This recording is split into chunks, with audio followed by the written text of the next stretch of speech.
नमस्कार दोस्तों, मैं हूं राज सिंह, आपका प्रॉपर्टी एडवाइजर। और आज हम बात करने वाले हैं घर खरीदने से पहले रेरा के बारे में जानना बहुत ज़रूरी है कि रेरा के रूल्स एंड रेगुलेशन हमारे लिए क्या है, रेरा हमारे लिए कितने फ़ायदेमंद है और कस्टमर को देखते हुए रेरा हमें क्या बेनिफिट दे रहा है। आइए हम उसके बारे में जानेंगे। उसके बारे में जानने से पहले दोस्तों मैं चाहूँगा कि आप हमारे चैनल को सब्सक्राइब करिए और हमारे इस वीडियो के अंत तक बने रहिए और मैं आपको बताने वाला हूँ पूरी जानकारी रेरा के बारे में।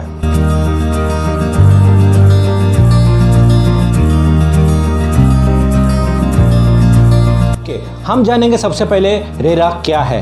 रेरा का पहले मैं आपको फुल फॉर्म बताता हूँ। रेरा का फुल फॉर्म है रियल एस्टेट रेगुलेटरी अथॉरिटी, जो कि महाराष्ट्र में रेरा है। ऑल ओवर इंडिया में रेरा पास हुआ है। ये जो एक्ट पास हुआ है 2016 में पार्लियामेंट के द्वारा पास हुआ है और आज के डेट में ऑल ओवर इंडिया में रेरा काउंट किया जाता है। रेरा जिस तरह अगर आप बैंक की बात करते हैं, बैंकों का बैंक कौन है? आरबीआई। वैसे रियल एस्टेट में जो बिल्डर्स एक साथ में जो कनेक्ट होते हैं, जिसके रेरा के अंडर में आते हैं, तो वही उसी तरह रेरा जो है रियल एस्टेट में सबसे बड़ा है और सारे बिल्डर जो है उनको रजिस्टर करना बहुत ज़रूरी है और उसके अंदर उनको करना ज़रूरी है। रेरा एक्ट आपको बताना चाहता हूँ क्यों आया।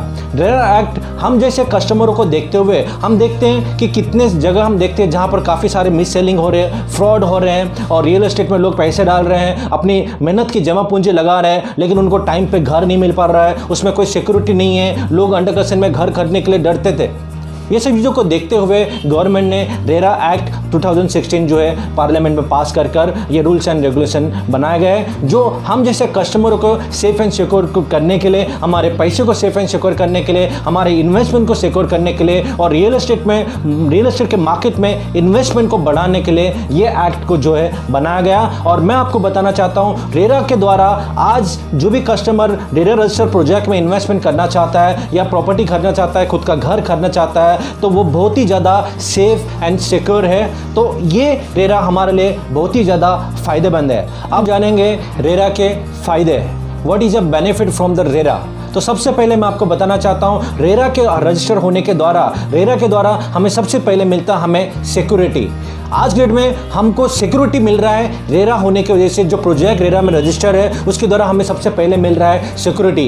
पहले ऐसा था कि हम जो पैसे डाल रहे हैं उसके कोई श्योरिटी नहीं थी कि वो पैसा कहाँ पर इन्वेस्टमेंट हो रहा है, बिल्डर कहाँ डाल रहा है, प्रोजेक्ट बता रहा है ये, लेकिन सही जगह वही डाल रहा है कि नहीं डाल रहा है, वो पैसा टाइम पर प्रोजेक्ट बनेगा कि नहीं बनेगा, हमें मिलेगा कि नहीं मिलेगा। काफ़ी ज़्यादा हमको टेंशन होता था और प्रोजेक्ट बहुत जगह बिल्डर हमें अटका भी देता था। लेकिन आज रेरा होने की वजह से हमें एक सिक्योरिटी मिलती है कि हम जो पैसा इन्वेस्टमेंट कर रहे हैं उसका 70% जो बिल्डर को है, अगर मान लीजिए बिल्डर ने ये बिल्डिंग बनाने के लिए पैसा लिया हुआ है तो उसका 70% पैसा जो है ये प्रोजेक्ट में ही इन्वेस्टमेंट करना है। ये रेरा के गाइडलाइंस है। मतलब कि जो पैसा मैं डाल रहा हूँ, अगर मैं 100 रुपये दे रहा हूँ उसमें से 70 रुपये जो है बिल्डर को उसी प्रोजेक्ट में डालना है जिस प्रोजेक्ट के लिए मैंने बुकिंग किया हुआ है, जिस प्रोजेक्ट में मैंने फ्लैट बुकिंग किया हुआ है, प्रोजेक्ट में प्रॉपर्टी ली है, उसी प्रोजेक्ट में 70% मुझे इन्वेस्टमेंट करना है। और वो जो अकाउंट होगा वो रेरा के गाइडलाइंस गवर्नमेंट के अंडर में होगा और अकाउंट होगा बिल्डर का, लेकिन उस पर हर 3 महीने में गवर्नमेंट की तरफ से ऑडिटिंग होती है और वो प्रॉपर उस पर देखा जाता है कि जो पैसा यहाँ पर इस प्रोजेक्ट के लिए लिया है कि सही मायने पे उस जगह पे इन्वेस्टमेंट हुआ है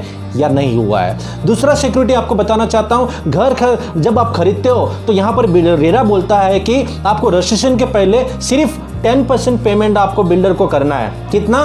10% पेमेंट देकर आप अपना रजिस्ट्रेशन करवा सकते हैं और बाकी का पेमेंट रजिस्ट्रेशन होने के बाद में। नहीं तो काफ़ी टाइम ऐसे पहले होता था कि भाई बिल्डर पैसे लेते जा रहा है और रजिस्ट्रेशन करवाने का नाम ही नहीं रहा है। मैंने काफ़ी सारे देखे, लास्ट 2014-15 में भी मैंने कुछ ऐसे बिल्डरों को देखे जिन्होंने कस्टमर से पैसा बहुत सारे ले लिए, थोड़ा हाँ मैं कराता हूँ करके बहुत सारे लोगों से उन्होंने पैसे ले लिए, लेकिन कस्टमर का रजिस्ट्रेशन करके फ्लैट नहीं दे रहा था। तो ये चीज़ें होती थी। लेकिन जब से रेरा आया है तो सबसे पहले हमको सिक्योरिटी मिल रहा है कि हमको सिर्फ 10% देकर भी हम अपना प्रॉपर्टी अपने नाम पे रजिस्ट्रेशन करा सकते हैं और बाकी के पेमेंट जैसे उनका कंस्ट्रक्शन चलता है उसके लेवल के हिसाब से हम उनको पेमेंट दे सकते हैं। दूसरा हमें बेनिफिट मिलता है ट्रांसपेरेंसी।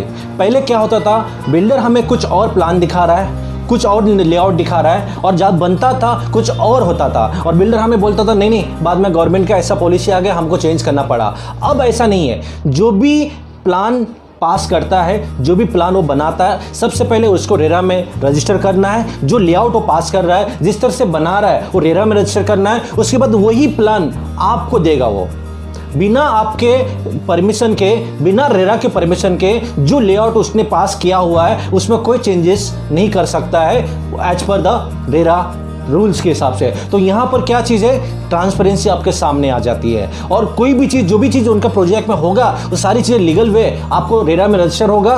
दूसरा, वो आपसे पूछेगा कि भाई ये चीज़ मैं यहाँ पर कर रहा हूँ, तो अगर कुछ चेंजेस करना पड़ा था। वैसे वो एक बार रजिस्टर करने के बाद में ज़्यादा चेंजेस तो नहीं कर सकता, लेकिन अगर कभी जरूरत फ्यूचर में पड़े तो विदाउट आपके परमिशन के, रेरा के परमिशन के, वो कुछ भी अपनी मनमानी से प्लान को चेंजेस नहीं कर सकता, प्रोजेक्ट के लेआउट को चेंजेस नहीं कर सकता है। तो ये आपका दूसरा मिल जाता है ट्रांसपेरेंसी। तीसरा हमें यहां पर बेनिफिट मिलता है फेयरनेस। पहले क्या होता था कि बिल्डर हमें बताता था कि ये 500 का एरिया है, ये 600 का एरिया है, और जब हम घर लेते हैं तो वो एरिया होता था 300 का, 400 का, कभी 250 का एरिया निकलता था। अब यहाँ पर रेरा ने क्या बोला है कि हमको हमारे जो प्रॉपर्टी खरीद रहे, जो डील हो रहा है, उसमें फेयरनेस होना बहुत ज़रूरी है, मतलब कि क्लैरिटी होना, सही होना बहुत ज़रूरी है। तो अब बिल्डर को क्या बोला गया है कि आप जो भी प्रॉपर्टी बेच रहे हो, जो भी फ्लैट बेच रहे हो, आपको सुपर बिल्डअप एरिया में नहीं बेचना है, आपको कारपेट एरिया में बेचना है। कि मतलब कि पहले क्या होता था, सुपर बिल्डअप एरिया बोलते थे। कोई 1 BHK का मान लो जिसका कारपेट एरिया 400 का है, तो उसको क्या बोलेगा, वो 700 बोलेगा, 750 बोलेगा, 650 बोलेगा। तो वो अलग अलग लोग अपने तरीके से उसमें लोडिंग करके अपना करके बोलते थे। लेकिन अब आज ऐसा नहीं है। कोई भी प्रोजेक्ट जो रेरा रजिस्टर है, उनको कारपेट एरिया के हिसाब से ही बेचना है, कारपेट बोलकर ही बेचना है, कारपेट के हिसाब से उनको करना है। और कल के डेट में अगर कोई प्रोजेक्ट डिले होता है, कुछ ऐसा होता है, तो यहाँ पर रेरा बोलता है आपको उनका पूरा पैसा इंटरेस्ट के साथ में उनको वापस करना है। तो यहाँ पर होता है एकदम फेयरनेस डील। यहाँ पर हमें चौथा बेनिफिट मिलता है क्वालिटी में। जो क्वालिटी बिल्डर आज हमें कमिटमेंट कर रहा है, वही क्वालिटी उसको हमें डिलीवर भी देना है। बहुत टाइम ऐसा होता है, बिल्डर हमें दिखाता है जैकवार का फिटिंग दिखाता है, लेकिन बाद में हमें देता कुछ और ही देता है। हमें कुछ दिखा रहा है कि भाई यहाँ पर टाइल्स ये वाले लगाए हुए हैं, लेकिन मिलता कुछ और है। यहाँ पर अभी रेरा क्या बोलता है कि जो क्वालिटी आप कमिटमेंट कर रहे हो, आपको वही क्वालिटी जो है देना है। और दूसरी बात, अगर कोई क्वालिटी के ऊपर कुछ प्रॉब्लम हुआ है, आपने पोजीशन ले लिया है और 5 साल के अंदर आपके घर के अंदर कोई दिक्कत आया है, तो यहाँ पर रेरा बोलता है विदिन 30 डेज के अंदर बिल्डर को जो है आपका प्रॉब्लम सॉल्व करके देना है, ना कि आप उससे मुंह फेरना है। बहुत टाइम ऐसा होता है, बिल्डर एक बार प्रोजेक्ट बना के हैंडओवर कर दिया, वहाँ से मुंह फेर लेता है। लेकिन यहाँ पर क्या बोलता है रेरा कि भाई तो आपको उसके फ्लैट के अंदर 5 साल के अंदर अगर घर के अंदर कोई भी दिक्कत आती है, कुछ भी प्रॉब्लम आते हैं, तो आपको उसका प्रॉब्लम क्या करना है, सॉल्व करके देना है। तो यहाँ पर हमको क्या मिल रहा है, क्वालिटी मिल रहा है। पांचवा हमें यहाँ पर ऑथोराइजेशन मैं आपको बताना चाहता हूँ। जो ऑथोराइजेशन में आज के डेट में जो प्रोजेक्ट भी रेरा के अंदर रजिस्टर्ड है, जो रेरा के द्वारा ऑथोराइज हुआ है, वो रजिस्टर्ड हुआ है, उस प्रोजेक्ट को ही परमिशन दिया जाता है मार्केटिंग करने का, सेलिंग करने का, होर्डिंग लगाने का, एडवर्टाइजिंग करने का। कोई भी बिना रजिस्टर किए हुए, बिना रेरा के ऑथोराइज के कोई भी अपने प्रॉपर्टी का, अपने प्रोजेक्ट का मार्केटिंग नहीं कर सकता है आज के डेट में। हम पहले देखते थे कि प्रोजेक्ट बनना ही नहीं है, उसका पेपर आया ही नहीं है, सीसी ब्लूप्रिंट का कोई ठिकाना नहीं है, लेकिन बिल्डर सिर्फ ज़मीन दिखाकर क्या करता था कि भाई यहाँ पर इतने बनने वाला है, ऐसा बनने वाला है, कस्टमर से पैसे हट लेता था। लेकिन आज ऐसा नहीं है। बिना रेरा रजिस्टर के वो अपने पेपर बिना रजिस्टर किए हुए, बिना रेरा नंबर के, यहाँ पर गवर्नमेंट क्या करती है, उसको एक रेरा नंबर प्रोवाइड करती है। जब वो ऑथोराइज होता है प्रोजेक्ट, तो उसको एक रेरा नंबर प्रोवाइड किया जाता है। तो बिना उस नंबर के कोई भी व्यक्ति कोई भी अपना प्रोजेक्ट मार्केटिंग नहीं कर सकता है, एडवर्टाइजिंग नहीं कर सकता है, और गवर्नमेंट उसको परमिशन नहीं देती है। अगर वो ऐसा करता है तो उसके ऊपर फाइन लगाया जाता है और आने वाले प्रोजेक्ट में उसको गवर्नमेंट की तरफ से इशू हो सकता है। तो दोस्तों, जो मैंने आज आपको बताया, 5 जो मैंने फ़ायदे बताए, सबसे पहले क्या फ़ायदा, हमें सिक्योरिटी मिलता है। दूसरा हमें क्या है, हमारे डील के बीच में ट्रांसपेरेंसी होती है। तीसरा हमें क्या है, फेयरनेस है। चौथा हमें क्वालिटी मिलता है। पांचवा ऑथोराइजेशन, जो ऑथोराइज होना प्रोजेक्ट जो है वो बहुत ज़रूरी है और उसके द्वारा हमें बेनिफिट मिलता है। तो दोस्तों, ये है रेरा के रूल्स एंड रेगुलेशन। तो आज के डेट में अगर आप किसी भी प्रोजेक्ट में आप घर खरीदना चाहते हो, किसी भी लोकेशन में घर खरीदना चाहते हो, सबसे पहले आप चेक करिए क्या वो प्रोजेक्ट रेरा में रजिस्टर्ड है। अगर वो प्रोजेक्ट रेरा में रजिस्टर्ड है तो आप उसमें आगे बढ़ सकते हो। अगर रेरा में रजिस्टर्ड नहीं है तो सबसे पहले वहाँ से पीछे हट जाइए, क्योंकि रेरा में रजिस्टर होना मतलब कि उसके डॉक्यूमेंट वगैरह एक स्टेप क्लियर है, वो आगे बढ़ चुका है, उसकी सारी चीज़ें क्लियर है, तो आप आगे बढ़ सकते हो। नहीं तो मैं आपको सजेस्ट करूंगा कि आप उस प्रोजेक्ट में जाइए मत, उसमें हाथ मत डालिए। और मैं दूसरी बात आपको बताना चाहूँगा कि आज बहुत टाइम ऐसा हो रहा है कि लोग, हमारे पास बहुत सारे कस्टमर्स आते हैं और जिनको उनकी चॉइस का फ्लैट चाहिए, उनके हिसाब से फ्लैट चाहिए, उनको जैसा चाहिए वैसा चाहिए। लेकिन क्या होता है, जब कोई अगर रेडी टू मूव बिल्डिंग में जाते हैं तो वहाँ पर उनके चॉइस के फ्लैट मिल नहीं पाते। क्यों नहीं मिल पाते? क्योंकि लोग पहले ही खरीद लेते हैं। ठीक है, तो आज लेकिन अब मैं उनको बोलूँ कि सर आप अंडर कंस्ट्रक्शन में चले जाइए, तो लोग डरते हैं कि नहीं भाई मैं अंडर कंस्ट्रक्शन में कैसे जाऊँ, ये प्रोजेक्ट अटक गया तो, रुक गया तो मैं कैसे हो पाएगा, टाइम पे नहीं बन पाए तो कैसे हो पाएगा, तो लोग डरते हैं। लेकिन मैं आपको बताना चाहता हूँ, आज जब रेरा रजिस्टर हो चुका है कोई प्रोजेक्ट, अगर आप उसमें बढ़ते हो, उसके गाइडलाइंस को हिसाब से अगर प्रोजेक्ट बन रहा है, आगे बन रहा है, तो आपका पैसा कहीं पर भी नहीं जाएगा। आप अपना चॉइस का फ्लैट पसंद करिए और अच्छे कोई ब्रांडेड रेप्यूटेड बिल्डर में आप प्रोजेक्ट में बुक कर सकते हैं, ताकि उसका आपको बेनिफिट मिलेगा।